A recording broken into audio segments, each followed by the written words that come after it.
good morning guys. Ayan, tignan natin yung pakwan. Tignan natin yung harvest na pakwan ngayon. Kasi magbebenta tayo ng pakwan.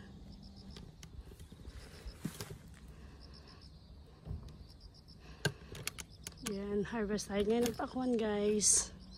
Ayan, actually marami pa sila. Ayan. Yan, fresh na fresh to pa sa puno. Galing sa puno. Wow.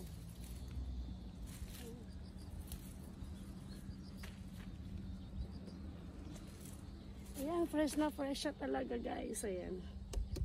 Wow, hinog na siya. Hinog na, hinog na. Ito yung tunog niya guys. Oh, diba? Hinog na siya.